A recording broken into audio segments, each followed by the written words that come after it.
class, my name is Mila, and the topic I picked for midterm review is the Earth's layers. We're going to get into it right away and talk about the anatomy of the Earth. So if we were to cut the Earth in half and look at it on the inside, you will see 4 different layers. You will see the very most inner core, followed by an outer core, and then the mantle, which is the largest, which would be the largest part, and then the crust. So when you look inside those particular layers, you're looking quite a bit into a lot of sub-layers in there, because you have your inner core, your outer core, your lower mantle, and your upper mantle. And then you have your continental crust, and then your ocean crust. So, I mean, but from the, just to give you an idea of how vast that is, from the outside core of the Earth to the middle is going to range about 4,000 miles. And I know on this slide it shows you in kilometers, but I just converted it to miles to make it more realistic. So if you thought of 4,000 miles, that would be greater than the distance between New York and Los Angeles, because you're looking at approximately 3,500 miles for that distance. So that is the distance, that distance is greater from the outer crust to the inside of the inner core of the Earth. So what we learn is that in the compositional layers of the Earth, that it's basically made up of different types of minerals and fragments of rock, different types of rock. There's igneous rock, metamorphic rock, and the overall composition is intermediate rock and felsic.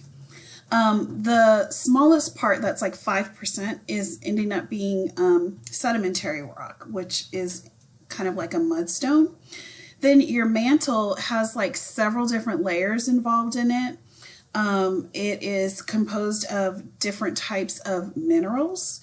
And the lower mantle has a chemical composition, and because what happens is as you go deeper into the Earth in the middle, there's more pressure gathering, so different minerals are present in different types of forms.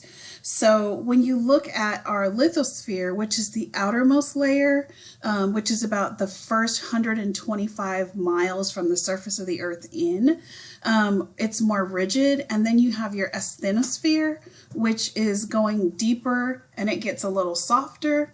Then you have your mesosphere, which is more of a stiff plastic type texture, and your outer core, which is pretty vast because you're looking at between 2,900 and 5,100 kilometers, which works out in our terms to about 1,700 to about 1,700 miles, or actually greater than that, probably like 1,800 miles all the way up to about 2,900 miles.